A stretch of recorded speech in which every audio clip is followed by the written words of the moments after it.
हाय, मेरा नाम है सृष्टि और आप देख रहे हैं एबीपी लाइव का खास show digital bulletin. Digital bulletin में हम आपके लिए लेकर आते हैं दिन भर की बड़ी खबरें। तो जाहिर सी बात है कि आज बात राहुल गांधी को हुई 2 साल की सजा पर तो जरूर करेंगे, लेकिन इसके साथ साथ बात होगी राजस्थान में आए बड़े सियासी बदलाव की भी। और आज बुलेटिन में क्या खास है, चलिए शुरुआत करते हैं।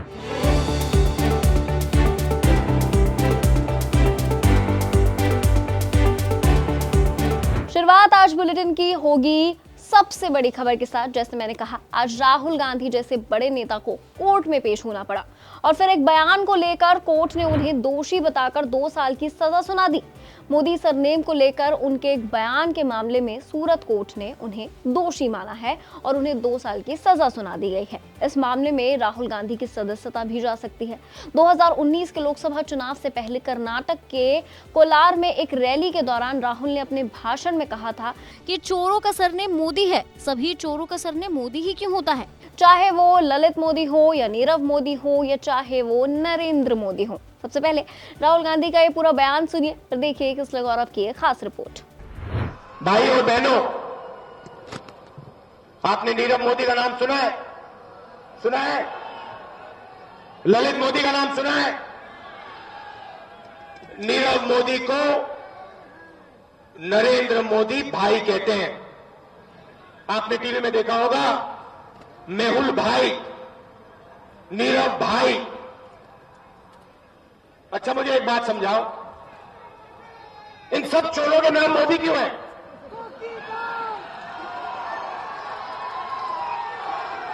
ललित मोदी, नीरव मोदी, नरेंद्र मोदी।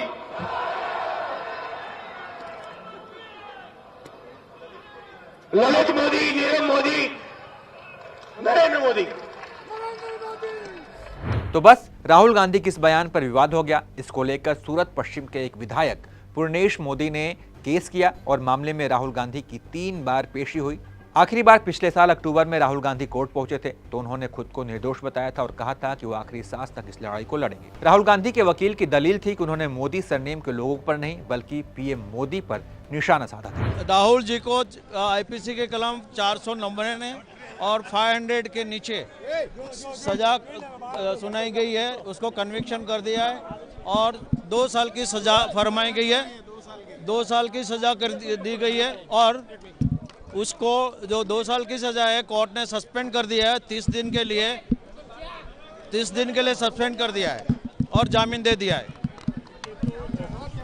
17 मार्च को इस मामले में दोनों तरफ से दलीलें सुनने के बाद कोर्ट ने अपना फैसला सुरक्षित रख लिया था, जिस पर आज कोर्ट का निर्णय भी आ गया है। कोर्ट ने राहुल गांधी को दोषी माना है और इस दौरान राहुल गांधी ने कोर्ट से कहा कि मेरे बयान से किसी को नुकसान नहीं पहुंचा है, किसी को कोई चोट नहीं आई है, इसलिए उन्होंने कोर्ट से कम सजा देने की अपील की। लेकिन फिर भी कोर्ट ने उन्हें 2 साल की सजा सुना दी है। हालांकि इसके तुरंत बाद कोर्ट ने उन्हें जमानत भी दे दी। अब तो मोदी जी का नाम लेने में भी मानहानि हो जाती है, अब बताइए क्या करें। राहुल गांधी ने कहा था कि सारे मोदी चोर क्यों होते हैं, इस तरह का स्टेटमेंट दिया था। उन्होंने किस संदर्भ में कहा था इसको भी देखिए। नीरव मोदी, ललित मोदी, ऐसे अनेक लोग हैं जो कि देश का पैसा लेके चले गए और कब गए, भाजपा के राज में। तो तब उन्होंने ये उस संदर्भ में कहा था, कोई नरेंद्र मोदी जी के बारे में नहीं कहा था। वहीं आज की सुनवाई को लेकर सिक्योरिटी कड़ी की गई है। कांग्रेस सूत्रों से खबर मिल रही है कि कांग्रेस इसको बड़ा मुद्दा बनाएगी और सरकार का विरोध किया जाएगा। मामले में तमाम नेताओं की प्रतिक्रिया भी आई है। किरण रिजिजू ने कहा है कि राहुल गांधी जो भी बोलते हैं इससे उनकी पार्टी और उनको ही नुकसान होता है। ये बयान सुनिए। राहुल गांधी जो भी बोलते हैं वो आजकल ऐसा हो गया कि उससे सिर्फ नुकसान ही होता है। उनका पार्टी के लिए नुकसान होता ही होता है, लेकिन सबके लिए, देश के लिए भी अच्छा नहीं है। कांग्रेस के कुछ एमपी और कांग्रेस के कुछ नेता मुझे बताया, आज भी बताया, कि राहुल गांधी का जो रवैया है उसके वजह से सब खराब हो गया। उनके पार्टी भी डूब रहा है और साथ साथ में बाकी को भी नुकसान होता है। इस मामले में केंद्रीय मंत्री अश्विनी कुमार चौबे ने क्या कुछ कहा, आइए हम आपको ये भी सुना देते हैं। आज जो न्यायालय का फैसला जो आया है वो पूरी तरह से राहुल गांधी ने जिस प्रकार से चुनाव के दौरान 2019 में और अनर्गल बयानबाजी और अनर्गल उनके बारे में जिस प्रकार से उनके सरनेम को उच्चारण किया था, सचमुच में ये दुखदाई है और पूरी तरह से निंदास्पद है। और उसको कोर्ट ने भी उस समय भी हम कह रहे थे और सारे लोगों ने निंदा किया था, कोर्ट ने इनको दोषी करार दिया है। कोर्ट ने राहुल गांधी को सजा सुनाने के बाद उन्हें तुरंत जमानत दे दी है। बता दें कि सूरत कोर्ट के निर्णय को राहुल गांधी हाई कोर्ट में चुनौती दे सकते हैं। आगे का रास्ता उनके लिए खुला है, आगे का उनका ये विकल्प हो सकता है। बढ़ते हैं अगली खबर की तरफ। बुलेटिन में अब बात करते हैं बयानों की। अब इतने बड़े नेता को सजा हुई है तो बयानों की आंधी आना तो जाहिर सी बात है। चलिए आपको सुनाते हैं कि राहुल गांधी को सुनाई गई सजा पर नेताओं ने क्या कहा। ये कम्प्लीटली अपीलेबल ऑर्डर है, हमको अपील फाइल करनी पड़ेगी और उसमें हमको स्टे भी मिलेगा। वैसे भी 2 साल में सस्पेंशन ऑफ सेंटेंस ऑटोमेटिक हो जाता है और हम लोग संतुष्ट नहीं हैं इस फैसले से। और ये एक राजनीतिक केस था, और इस प्रकार के राजनीतिक एलिगेशंस तो मोदी जी भी रोज लगाते थे और आज तक तो मोदी जी को कभी किसी कोर्ट ने सेंटेंस नहीं किया या दूसरों को भी नहीं किया। तो ये हमको लगा कि कुछ ज्यादती सी हो गई है, हम लोग इसकी अपील फाइल करें। राजनीति में तरह तरह के बयान चलते रहते हैं और पिछले अगर 60-70 साल का इतिहास में क्या क्या नहीं कहा गया इंदिरा जी को, क्या क्या नहीं कहा गया राजीव गांधी, आप सोच भी नहीं सकते इस तरह की बातें कही गई उनके लिए। लेकिन कभी न इस तरह के केस करवाए गए और न कभी इस तरह का जो है लोगों को सजा दी गई या सजा हुई। मुझे लगता है कि राजनीति में परंपरा ठीक नहीं है और ये नहीं होना चाहिए। लगातार राहुल जी को परेशान करने के इस तरह का जो प्रयास है दूसरे तरीकों से, ये उचित नहीं है। हम इसके कड़े शब्दों में निंदा करते हैं। जब तो मोदी जी का नाम लेने में भी मानहानि हो जाती है, तो बताइए क्या करें। राहुल गांधी ने कहा था कि सारे मोदी चोर क्यों होते हैं, इस तरह का स्टेटमेंट दिया था। देखिए उन्होंने किस संदर्भ में कहा था, इसको भी देखिए। नीरव मोदी, ललित मोदी, ऐसे अनेक लोग हैं जो कि देश का पैसा लेके चले गए और कब गए, भाजपा के राज में। तो तब उन्होंने ये उस संदर्भ में कहा था, कोई नरेंद्र मोदी जी के बारे में नहीं कहा था। तो सर मैक्सिमम पनिशमेंट इसमें 2 साल थी और मैक्सिमम पनिशमेंट मिली है। क्या ये झटका है पार्टी के लिए, आप लोगों के लिए? ऐसा है, राहुल गांधी जी से भारतीय जनता पार्टी इतनी दुखी है, आरएसएस इतनी दुखी है कि वो कुछ भी कहे, कुछ भी करे, उस पर उनका आपत्ति हो जाती है। लेकिन राहुल गांधी जी एक व्यक्ति हैं जो पीछे हटने वाले नहीं हैं। अभी बीबीसी पे जिस प्रकार से सेंट्रल एजेंसी छापा पड़ा, एक उदाहरण है कि आप यदि हमारे खिलाफ लिखेंगे तो आपके ऑफिस में, आपके कार्यालय में, आपके लोगों के यहाँ सेंट्रल एजेंसी भेज देंगे। तो इस प्रकार से मीडिया को भी दबाने की कोशिश है, हमारे जुडिशरी को दबाने की कोशिश है, उसको प्रभावित करने की कोशिश, और बचत तो और फिर राजनीतिक दल के लोग हैं उसके तो इसी स्तर पे जाके वो कार्रवाई कर रहे हैं। तो ये स्थिति यहाँ दिखाई दे रहा है। इसके ऊपर सविस्तार से हमारे लोग प्रेस कॉन्फ्रेंस करने वाले हैं। उसमें हमारे जो मीडिया के चेयरमैन हैं या हमारे जो सेक्रेटरी इंचार्ज है वो सविस्तर से आपको बताएंगे। आपकी क्या प्रतिक्रिया है सर? नहीं, मेरा रिएक्शन तो वही पार्टी का रिएक्शन होगा और हम यही चाहते हैं कि इसका हमको अंदाज़ा लग रहा था कि ये लोग जब बार बार बुलाना ये करना कर रहे थे तो उन्होंने तो उनको शिक्षा दी है, लेकिन हम बेल भी मिला है। आगे की रणनीति क्या होना चाहिए हम देखेंगे। उस जमाने में कभी इस प्रकार के कोर्ट केस नहीं होते थे और पॉलिटिकली जो लैंग्वेज होती है, पॉलिटिकल आरोप होते हैं जिससे कि जनता को मैसेज देना पड़ता है कि मोदी नाम के लोग जो हैं वो क्यों ये मतलब ऐसी हरकतें करते हैं। इसका मतलब भी होता है कि मोदी के सरनेम में जो लोग हैं उनको लगता है प्रधानमंत्री हमारा आदमी है, हमें बचा लेगा, हमारा कौन क्या बिगाड़ लेगा, ये भी तो मतलब होता है उसका।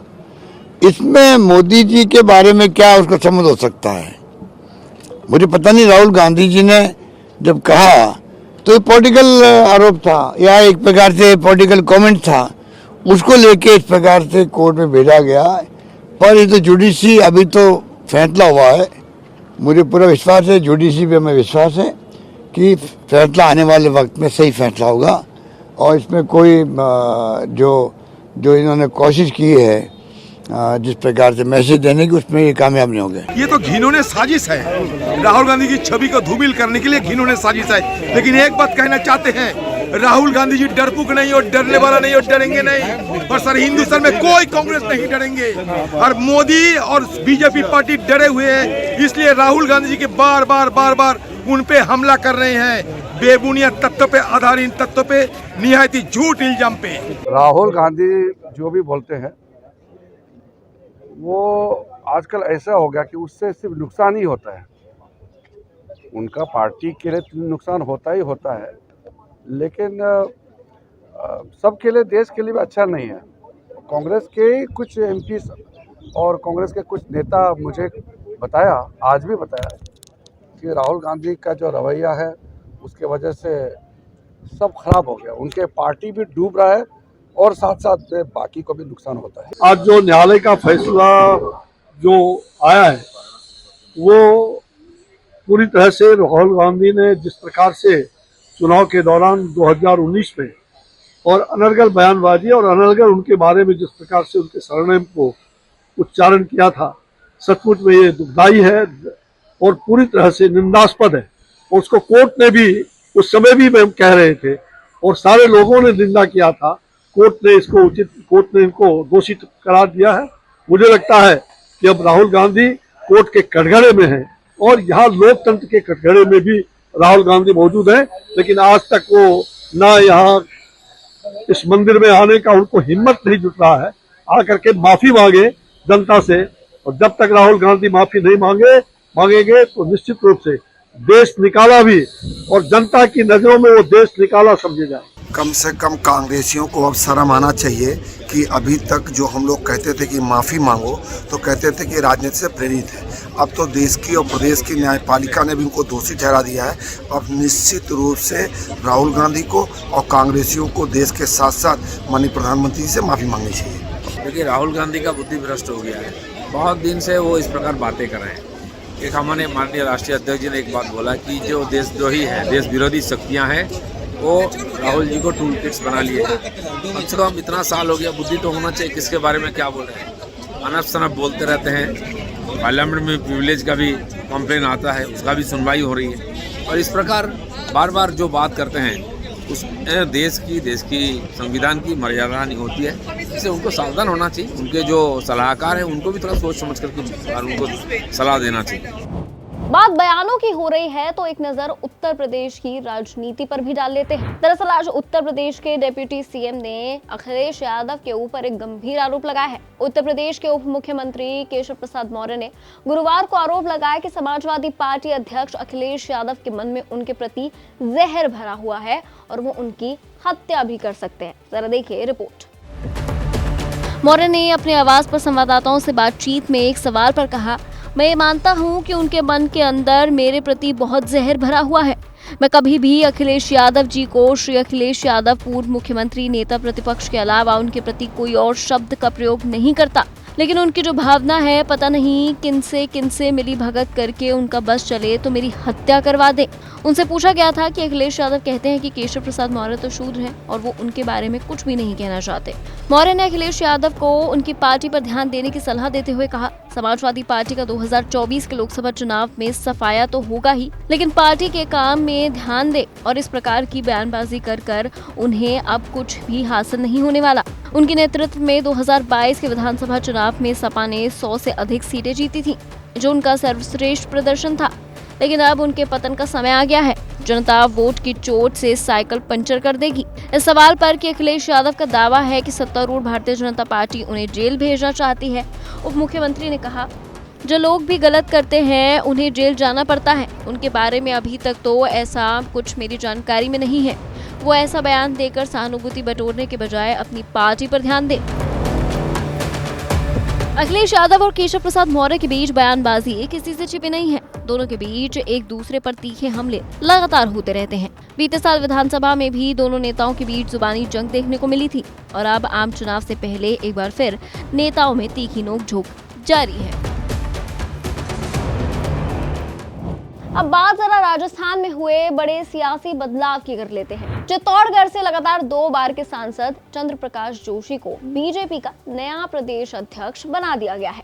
इसके कई कयास लगाए जा रहे हैं। आखिर चुनाव के ठीक 6 महीने पहले अध्यक्ष बदलकर बीजेपी ने क्या संदेश दिया है? सीपी जोशी को लाने के पीछे कहानी क्या है? आइए चले इसे समझते हैं। कहा जा रहा है कि सीपी जोशी 2 बार के सांसद हैं, बीजेवाईएम के प्रदेश अध्यक्ष रहे हैं, उनके पास संगठन का लंबा अनुभव है, इन्हें किसी गुट का भी नहीं माना जाता। उदयपुर के दिग्गज नेता गुलाब चंद कटारिया के असम का राज्यपाल बनाए जाने के बाद बीजेपी का मेवाड़ का क्षेत्र खाली हो गया था। उसे एक नई लीडरशिप के तौर पर सीपी जोशी को लाने का एक प्रयोग माना जा रहा है।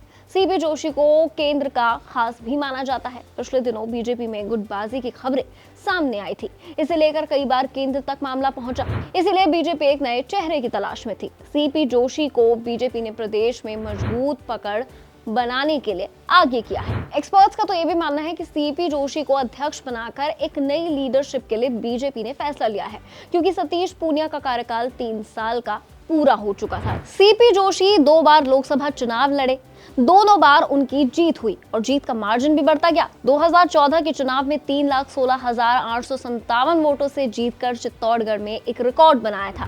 2019 के लोकसभा चुनावों में चित्तौड़गढ़ सीट से सीपी जोशी ने कांग्रेस के गोपाल सिंह शेखावत को 5,76,247 वोटों से हराया था। सीपी जोशी ने इन चुनावों में अपने ही नाम दर्ज अपने पिछले रिकॉर्डों को तोड़ दिया था। खैर, अब बीजेपी का ये फॉर्मूला काम आता है कि नहीं, ये तो आने वाले विधानसभा चुनावों में पता चलेगा। फिलहाल आज बुलेटिन में इतना ही। अगर वीडियो अच्छा लगा हो, वीडियो इन्फॉर्मेटिव लगा हो, तो वीडियो को लाइक करना, शेयर करना ना भूलें। अपना फीडबैक जरूर कमेंट करें, चैनल को सब्सक्राइब करें।